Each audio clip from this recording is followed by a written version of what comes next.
Illawarra! Illawarra! And people don't believe in Wollongong, doubt us all year.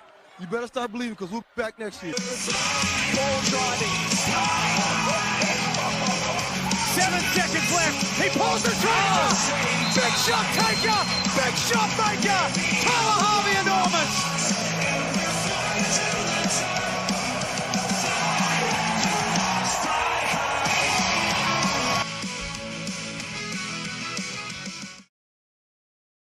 Yes, welcome back to the Hawks Hangout, your one-stop shop for everything Hawks-related content. Big, massive shout-out, as always. Principal Brewing, enable you to 18th Dynasty. Corey, there's nothing better than our 3 sponsors, but you know what else is nothing better? What's that? Watching our Hawks absolutely come back and keep our finals hope Alive. Thank you for saying Well it. done. Thank you. Ding dong, the witch is dead. Which? The wicked witch of the South Australia. We finally beat the Adelaide 36ers under Coach Tatum. It was a great feeling to get that job done. But this episode, we're going to go through the Kings, Perth and Adelaide reviews. We're going to preview tonight's game against the New Zealand Breakers. We're going to do our regular segments of Are You Serious? Yeah, nah, and hashtag all the rest of it. But let's get straight into it, mate. First, with that Kings defeat, it hurt. We obviously really wanted to beat the Kings, but we did say this would be really tough. Kings just seemed to own us this year, which is unfortunate because we still have to play them again. I don't really know. Like, we did times I felt like we played poorly, but we scored 104 points, which should be enough to win games. But Kings just racked up 122, and there's so many things that the Kings are very much like us last year, where they just outscoring teams. Like, whatever teams put up, they go, well, we'll just score more. And that was very much like the Hawks last year. The Kings had 7 players in double figures. Yeah. And they were led by Tim Suarez, who probably had his best game of the season with 23 points. He was 5 of 6 from 3, and he has a very, very sweet looking stroke. And if he continues that, they're going to be very tough to beat. Oh, yeah. Who else had some big games for the Kings, mate? Melawatch, and I'm sorry to say it, and dare I say it, probably the leading candidate at the moment for MVP. Big old KD, and not the KD that I love, big old Kevin Durant, but Kendrick Davis.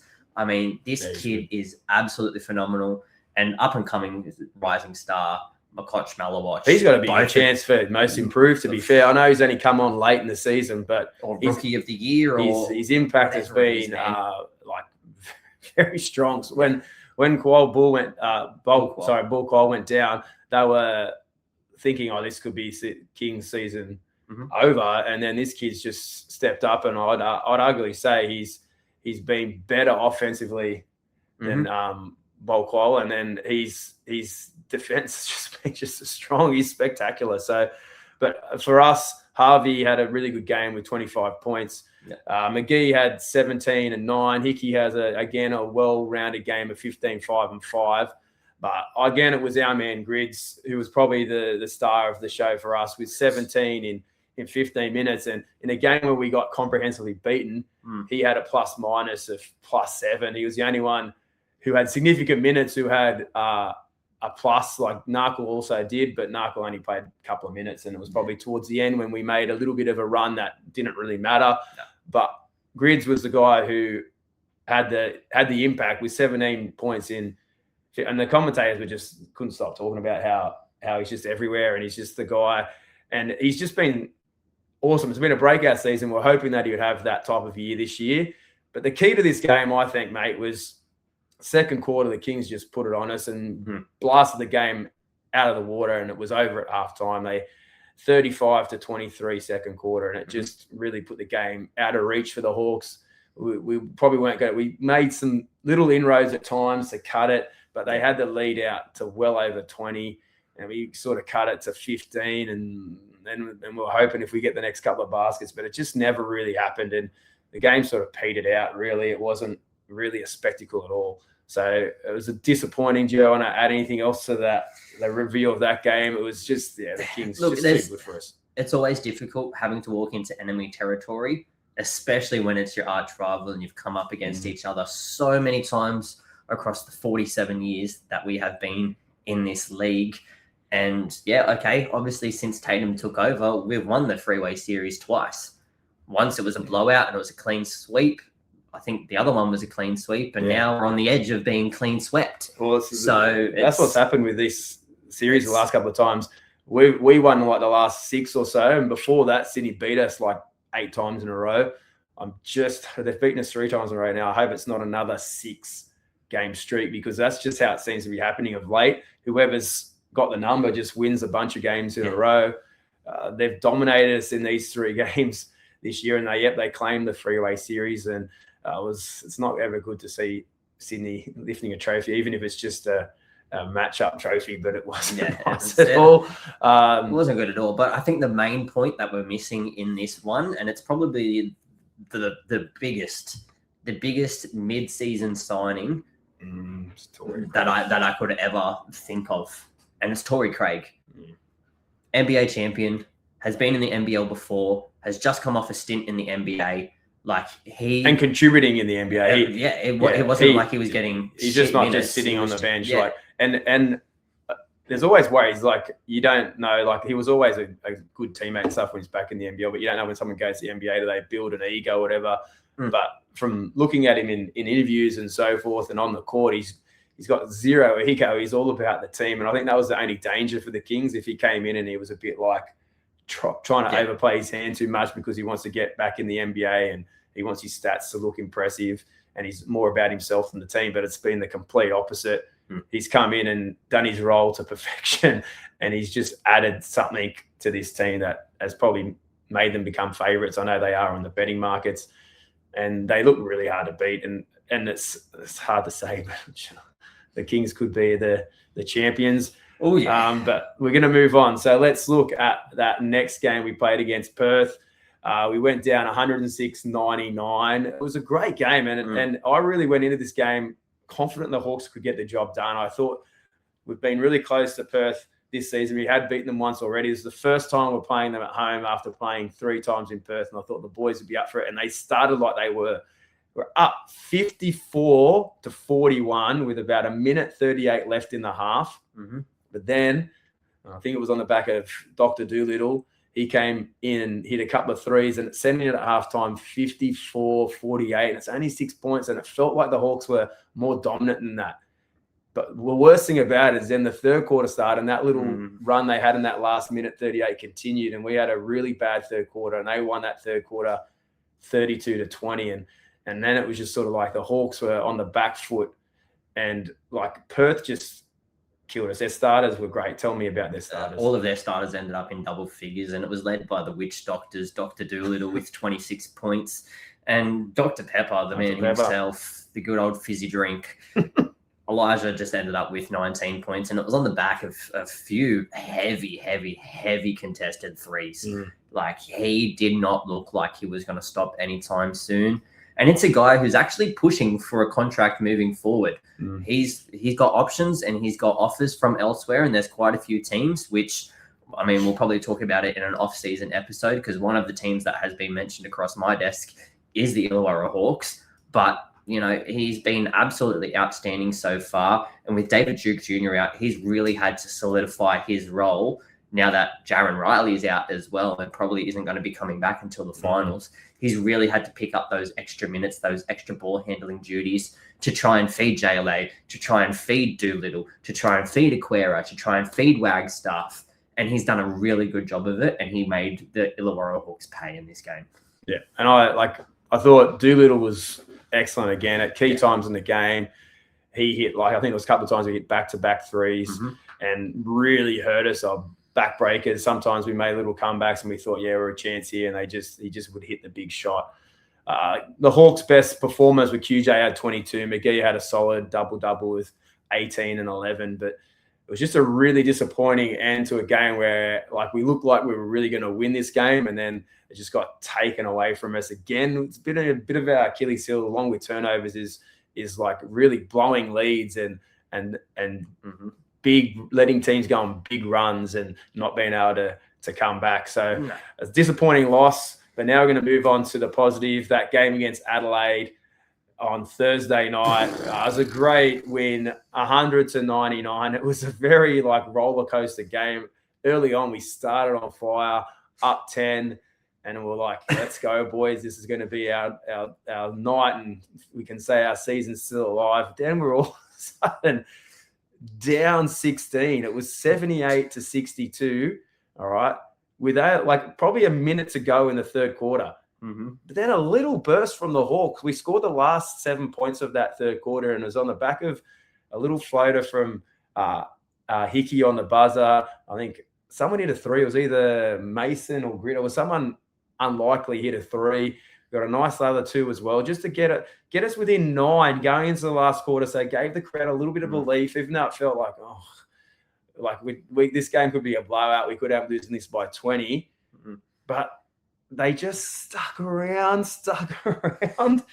All right, who was the key contributors for the Hawks in this game? When I say Harvey, you say Aussie. Harvey. Aussie. Harvey. Aussie. Harvey. Aussie. Aussie. Oi, oi, oi. Our big man, the Aussie citizen himself, and he got bombarded in the press conference, and I didn't want to mention it too much, but he absolutely went out there in his first game as a Australian, which we've pretty much claimed him for ourselves anyway. He led the charge from the front line. He had 22 points. He ended up with 6 threes by the end of the night, 18 points off 3 points, and ended up having 4 normal points. And I think it was maybe 1 from 5 on the inside, and he hit 2 free throws. Yeah. So our free throw count ended up being 5 from 8 at the end of the game, compared to their 16 of 24. Okay. So we got absolutely obliterated again. Absolutely again. But no matter what happened, the Hawks stuck through it. Our man, Hickey, finishing with 22 points, 5 rebounds, 10 assists, 4 steals scoring. 4 steals. Absolutely emphatic. Absolutely. Big game from Big game. Froling, 6 points, 6 rebounds, 2 assists. McGee, 8 points, but 14 boards, and he had about 3 assists as well. But and a couple of really cool assists too, like little tip assists there was an inbounds play where Hickey threw it to him up in the air and he just tipped it straight back to him, and then Hickey got a dunk going baseline. It was quality. I thought Gritter was great again, had double-figure points. He had some huge plays that we'll talk about in a later segment. But at the end of the game, it came down to our man, Wani Swakala-Bolek. David's husband. He had a huge tip in. He did it for his number 1 fan, Dave Simonite. He turned 50th the next day. So it was a little 50th birthday present. Wani wrapped up for him and tipped it in for him. Unbelievable. The crowd went absolutely berserk. I could not believe how loud it was, all right, when we won that game. And Cotton, though, 4 points at halftime, and then he finished with 28. And so he came from again, and I remember I was sitting there saying, I know he's only got 4 points, but he'll have some part of the game he's going to come to life, and he sure did. And he carried Adelaide at the end, and I don't know whether it was to their detriment or not, because he scored their last 10, all right, and they didn't win the game. He had 24 in the second half. It's crazy. And they didn't win the game. So I think that's starting to show Adelaide need, rather than to be relying on Cotton, they've got a really strong team. I remember watching the game going, okay, their starting 5 looks really strong. And then they bring DJ Vasiljevic and what's the guy, the European guy? Ratskovic off the bench. And I'm like, Jesus, they're not losing much there.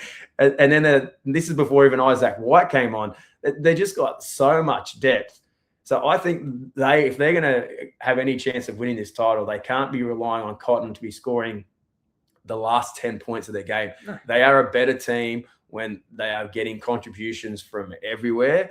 And I think that was probably to their detriment. I know you want a person who can carry in clutch moments, but he just didn't get the job done. And we're going to talk a little bit about that last play in the later segment as well. But it was a great win for the Hawks. Mm-hmm. Again, it allowed us to say that we're still alive by the skin of our teeth. Oh, I love when you say it. And it's going to lead into our next game, which we play against New Zealand. We play them today. In about 5 hours. Yeah, 5 hours. 5:30 tip-off over the Dutch. And we are playing New Zealand, who are currently 11-19. We are 11-18. This is a must-win game. We've been saying it, but this is actually a must-win game. This is it. If we lose tonight, the season is definitely over. We need to win.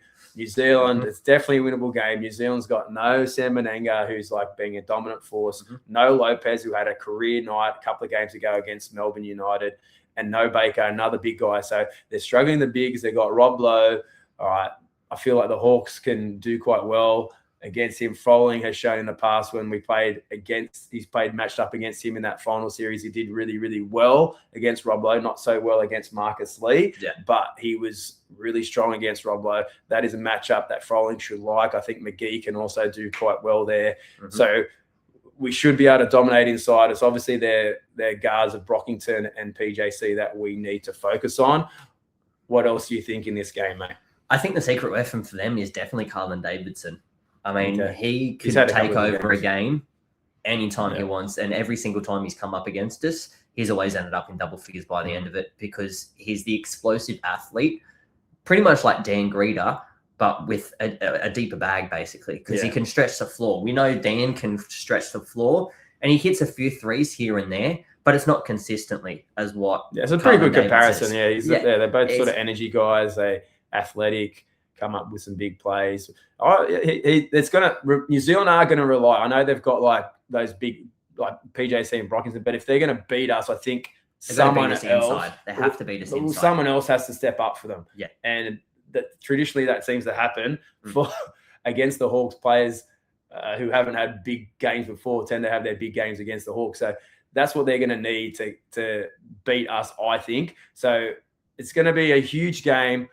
It is a definite winnable game. If the Hawks play well, they really should be winning this game. New Zealand are a tough side. They aren't going to be easy beats at all, but it's a game that the Hawks have to turn up and get the job done. It's going to show if they're really serious and do believe if they are still a chance of making this sixth spot. Because if they turn up and like a little bit like, oh, this is just going to be an easy win, that's not the attitude you need to have because New Zealand are going to be up for it. They're going to still believe as well that there's some sort of chance. They're also got that Ignite Cup final coming up.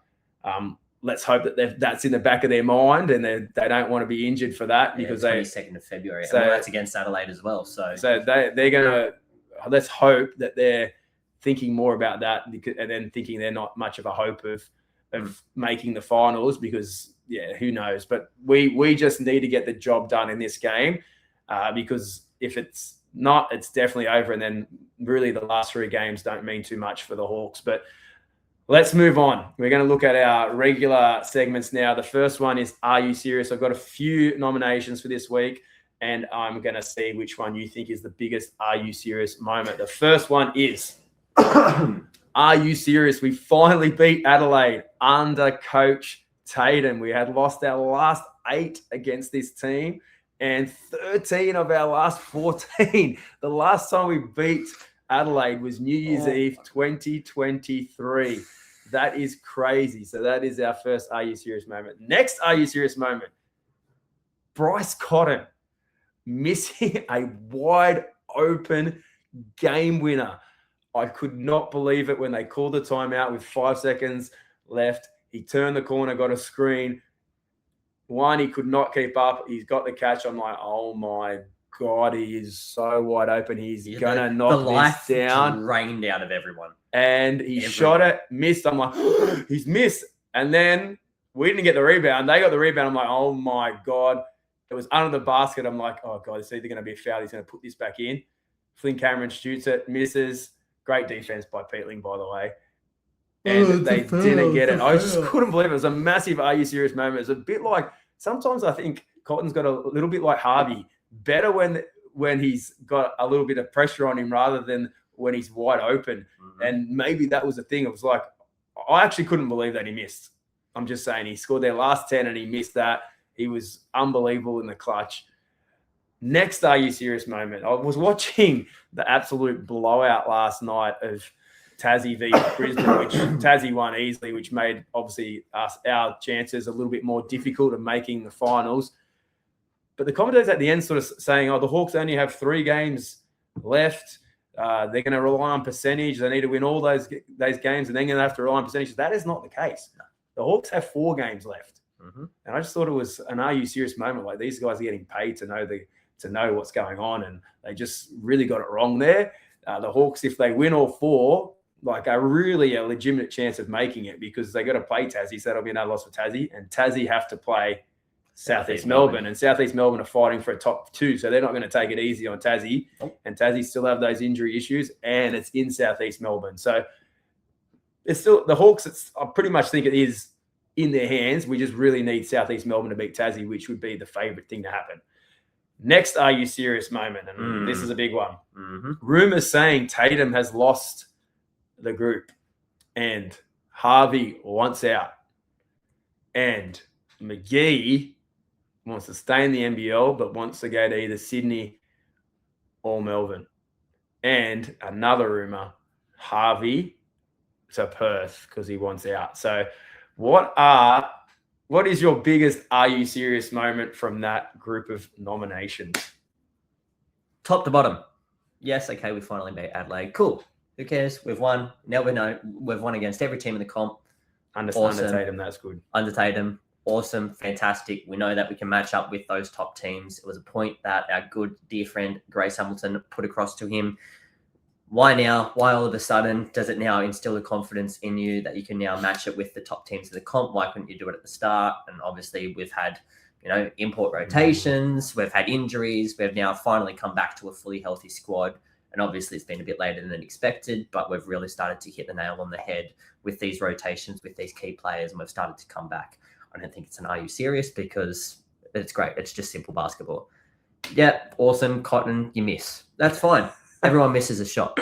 If you were playing against me, you probably would have made that shot because my defense is shit. But then I also probably would have been able to come down the other end, score in your face, and we would have. That is an "Are you serious?" That's the "Are you serious?" That is the "Are you serious?" But this is what I mean. Like, basketball is basketball. You miss, but you can't then grab an offensive board and miss that close near the basket, then flop because you laid on the ground, mate. Laid on the ground, and we're like, "Oh, where's my foul?" And Hickey ended up winning the game for us with that huge defensive rebound, and the Hawks went ballistic. Same as me. Joe Healy, I'm sorry because I was losing it next to you. Commentators saying that we only have 3 games left. Well, again, seriously, you're getting paid for this. We're not getting paid for this, and we know what's going on. You guys are the ones getting paid. Pick it up. Please do better. Thank you, everyone. My biggest one, and it's the "Are you serious?" moment, because it was a Melbourne United supporter. And, of course, the only teams that weren't mentioned in this were Sydney, were Adelaide, were Southeast Melbourne, was Tasmania, was New Zealand, and of course, Melbourne United. It was Brisbane, it was Cairns, and it was us. And all of the Brisbane and Cairns rumours, that these players want out, McVeigh wants out, Brisbane are going to be not getting the American coach that they want, and they'll end up going for an old ex-NBL coach, and all of this stupid random stuff from a Melbourne United supporter. But to say that Tatum has lost the playing group, to say that Harvey wants out, even though he's just gotten an Australian citizenship. He's been with the club for 6 years. He's been in Australia for 6 years. If he wanted residency, he would have done a Bryce Cotton and he would have left already. He would have jumped ship to a different team that wanted him. He would have gone to Perth already. Because if we didn't want him and he didn't want to stay, they wouldn't stay. And why would you move to a different town and a different city from where your child has been born and from where you have been accepted and made to feel welcome and loved? He's not going anywhere.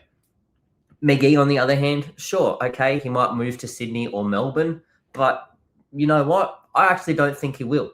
I think if we end up making a strong playoff push and we win, maybe a few games, maybe get into that playoff situation, don't necessarily have to make the grand final. Even if we make the semi-finals, I'll take it because it's better than what any of us expected towards the middle of the season, especially coming into this.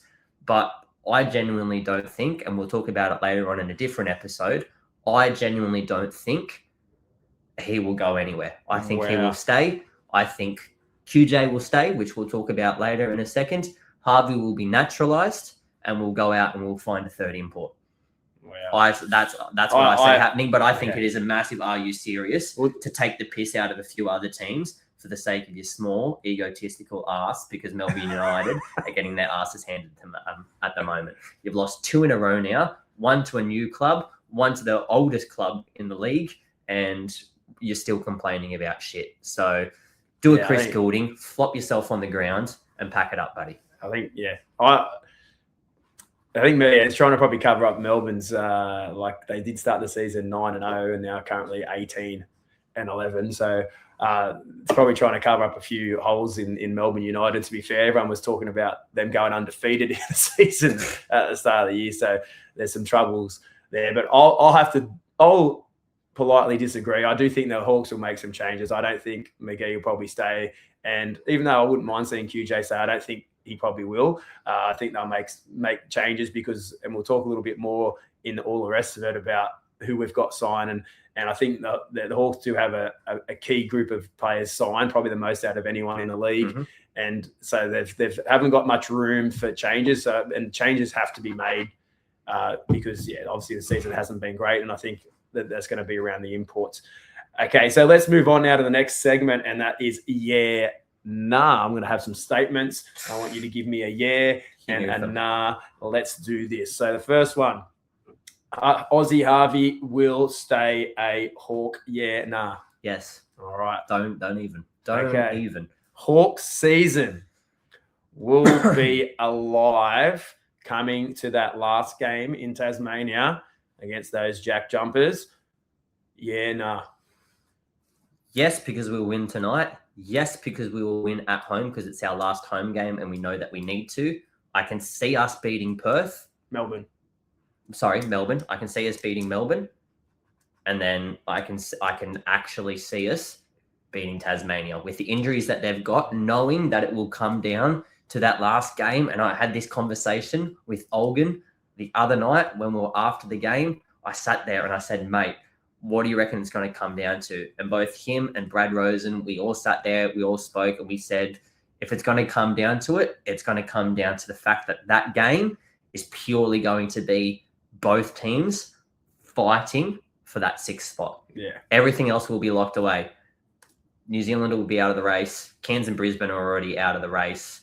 It'll be what the NBL wants, obviously. Like it'll be like a play-in game before the play-in game. But whether it pans out that way will be interesting to see. I think the odds will probably be that they will say the Hawks need to win and they'll probably have to win by a crazy amount of money because of amount of points, because we probably will lose maybe one of these games along the way.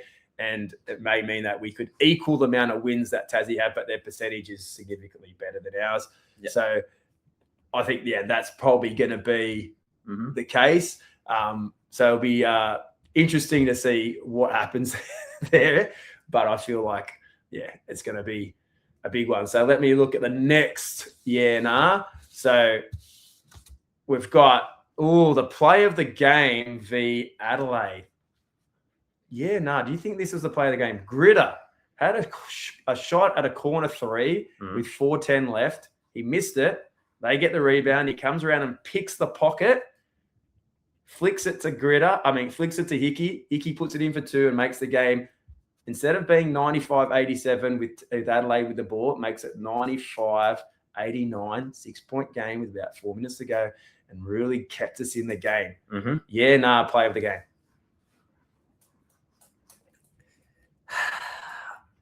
What are you going to get? Then I have to. As much as I love my boy DG, and I had a great chat with him after the end of the game, and he's all sweaty, and he's like, sorry, bro. I'm like, I stink. I'm wet. I'm sweaty. I was like, dude, that was the best I've ever seen you play. That was unreal. I don't think it was the play of the game. I think it was my man. My man, Big Warnie. That was unreal. Dave Simonite wants to get down on his hands and knees and do the unthinkable because you saved our season, mate. So a big, massive shout out to you. But this last one, Corey, this is the one. I think this is the biggest talking point, and hit me with it. All right. Yeah, nah. Adelaide cannot win the comp this year. Nope. that you're saying they can't. If you've just lost to the Hawks, admittedly by one, but your star player who has gone through tumultuous seasons, championships, MVPs, is chasing Andrew Gaze down in the MVP race for the most MVPs of all time. Mate, that's fine. Go for it. But you've got a team. And your team is a team that at the start of the season, everyone was like, oh shit, this team's come here to play. You've then added extra players throughout the season. They added John Jenkins throughout the season. He's a very good player. Can shoot the hell out of it. Absolutely insane player. And he was great in that game against us the other night. But they've also got the depth, like Isaac White, like DJ Vasiljevic. They've also got Russ Kasevic. You've got Humphreys. You've got Zylan Cheatham. You've got Flynn Cameron, for God's sake. Like, they have the team to win it, but they cannot piece it together. And I think it stems from the top down. And before the game, they actually had an interview with Mike Wells about trying to block out the outside noise, but I really don't think they are. I really do not think they are blocking out the outside noise about him potentially leaving and stepping down as the coach. Well, it's a big one. I know Bogut tweeted, and there was some they were a bit angry about it. But it's there. It could do one of two things. It could bring them together, but they were talking about it in the preview before the Hawks game. Adelaide's woes of late. They're on a bit of a poor streak at the moment. I think I might not be exactly right. They might be 4-7 or 4-8 in their last 11 or 12 games, which would put them that record would have them for that period of the season, in 8th best in the league. There's only 10 teams in the league. So that's pretty poor. And I did say that when they were killing it, they hardly had any losses at the start of the season. They're due a slump. You have to, every team has their slump, and it's when you have the slump, that's the key. You look at Sydney. Sydney had their slump at the start of the season. They were struggling, but they've got it together. Now they look like world beaters. Southeast Melbourne had a little bit of a slump, but now they're looking like world beaters as well.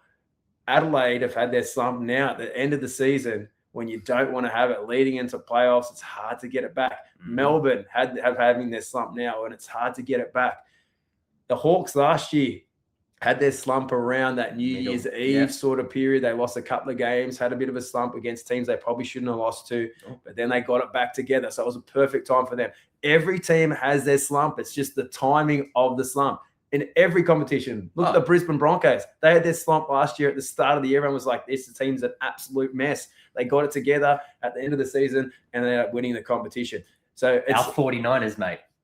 Our 49ers. Prime example. Get blown out by the other best Hawks team in the league at the moment, unfortunately. And yes, Dad, I have stolen your Seahawks jersey. We'll talk about that one a little bit later on before we wrap up the episode. But I firmly believe, yes, Adelaide cannot win the comp. Okay. If it is not a Sydney Southeast or a Sydney Perth, I think it's going to come down. I think the grand final, I've said this a while back as well. I think there's only 3 teams who can win it. And it was Adelaide, Southeast Melbourne, and Sydney. They were the 3. Now, Adelaide's starting to fall off a little bit and puts them under pressure. But it'll depend on where teams finish, because at the end of the day, it could be a Southeast Melbourne Sydney semi-final. So only one of them can make the grand final. So it may not be that grand final. So there's 3 teams who are on very, very similar records at this stage with not many games to go. Those top 2 positions are going to be key, because whoever finished top 2 won't have to play each other in a semi-final. They can only meet each other in a grand final, and that's probably going to be the key. So if Adelaide drop to 3rd, I think they're in trouble. If they can stay in the top 2, they're going to give themselves a chance of making a grand final. And then when you get to a grand final, anything can happen. It's racing. So that's what I think it's going to come down to. Let's move on to our next segment. # all the rest of it. Now, the last 3 games for the Hawks, we talked about a little bit. We've got Sydney at home. You think that we are some chance. I only think the only reason I think that we're some chance is that we are at home. It's our last home game of the season, but Sydney have absolutely owned us this year. It's going to be, I think that's the game that worries me the most. I do think that we're a chance in all the other 3. Then we have Melbourne and Tassie away from home. I do think we can win those games if we actually turn up. But that Sydney game is absolutely huge.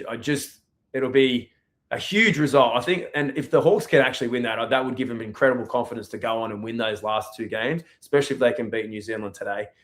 If they beat New Zealand today, they beat Sydney, it gives them the confidence 100%, to go into Melbourne, who are undermanned, and then they go away to Tassie. It can be the season on the line. I almost will say if we can win the next 2, I think we'll win the last 2. Yep. But it's a big if. The Sydney games are big if, because not only have they beaten us 3 times, they've actually dominated us 3 times, and we have not really even looked like being in any of those contests. It's been Sydney just have seemed like they're super confident against us. So something's going to have to change, and I don't know what it is.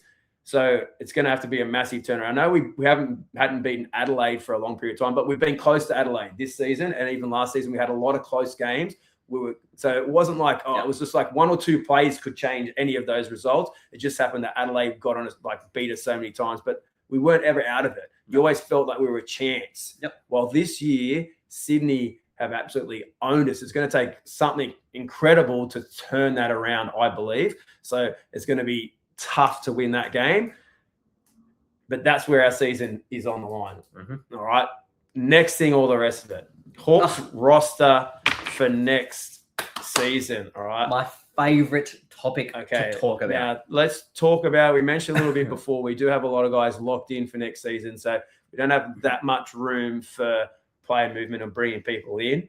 And I know a lot of people get attached to players and say like, oh, we want to keep this, we want to make changes. But you can't keep everyone and make changes. So we have to think about that, and we don't have a great deal of movement. So talk about who we've locked in. We have got Tyler Harvey locked in to the end of 2027.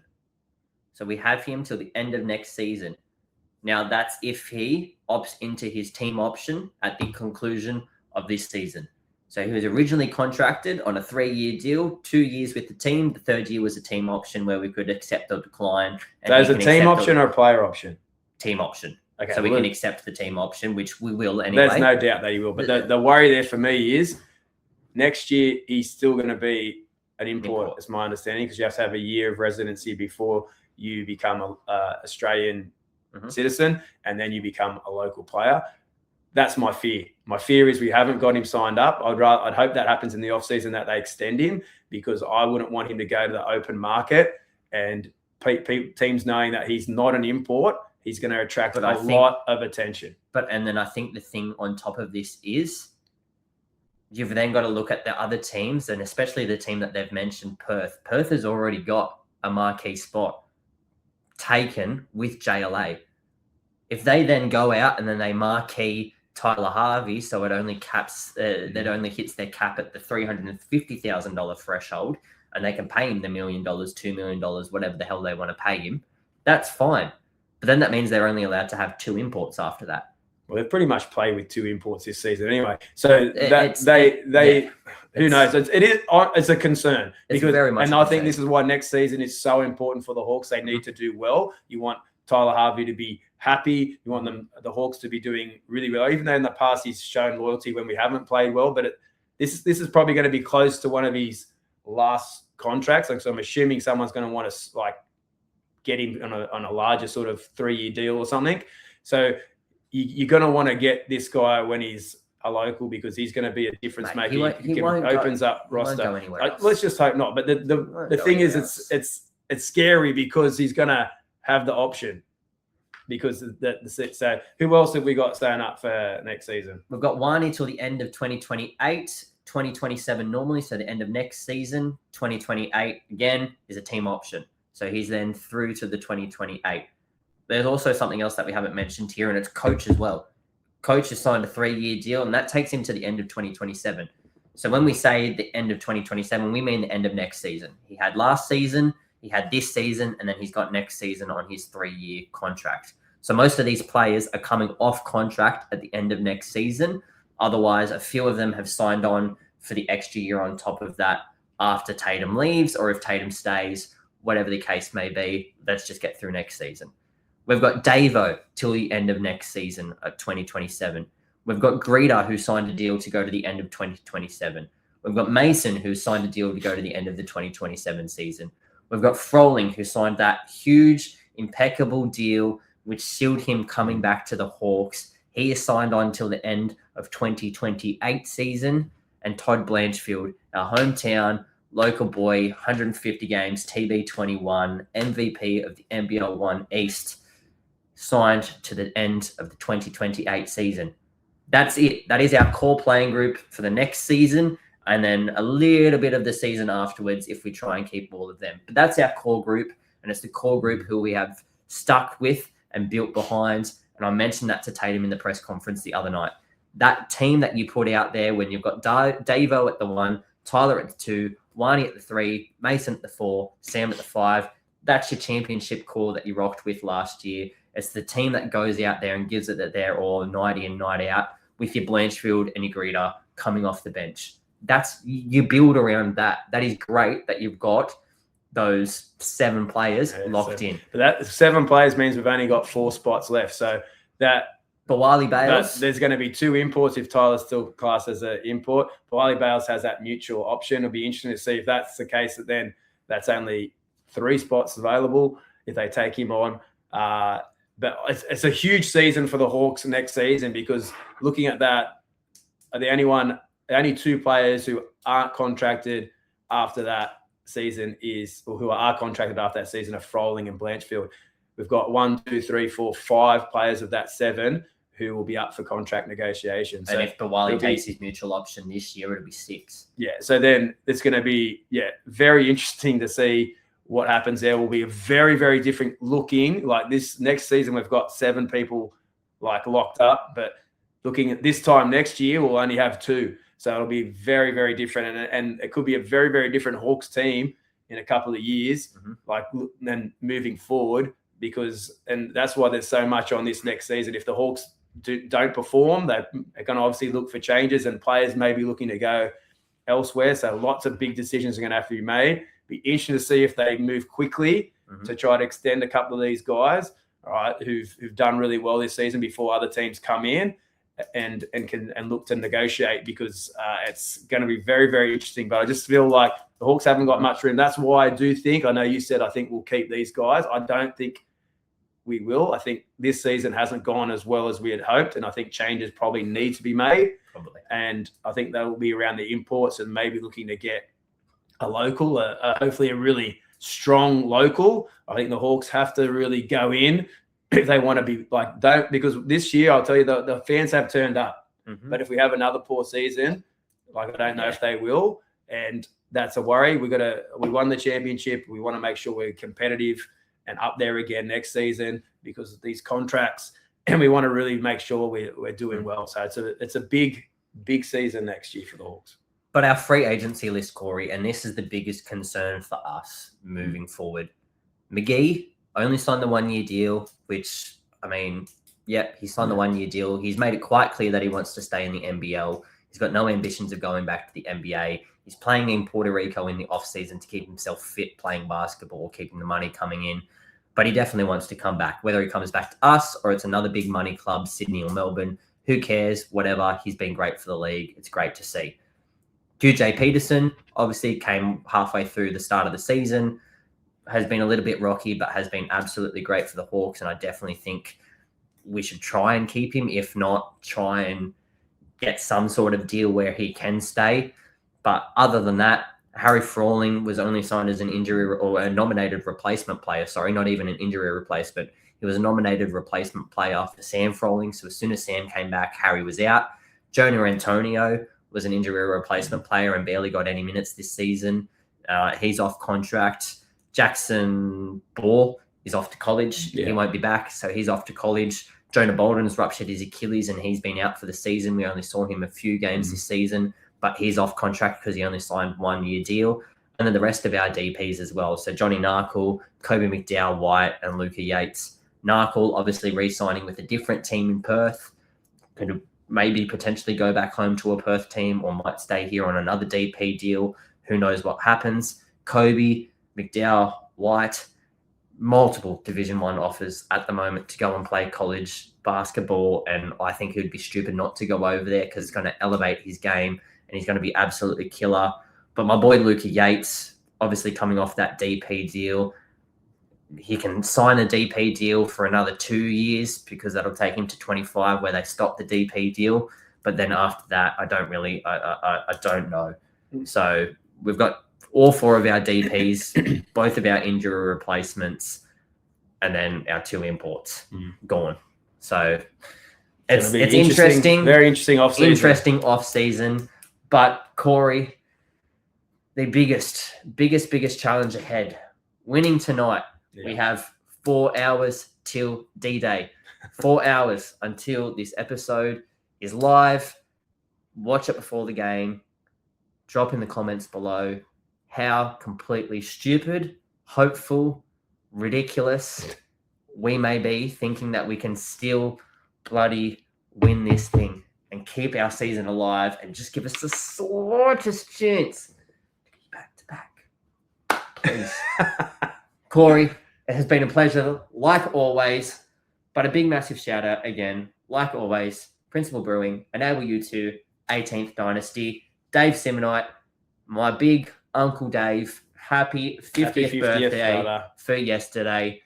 Appreciate everything that you have done for us. And my big man, Papa Matty McDoofy D, Seahawks, baby. Yeah, the Seahawks. They got this Super Bowl. Super Bowl in the bag on Monday for you. Your 50th on the 26th of this month. We're going crazy.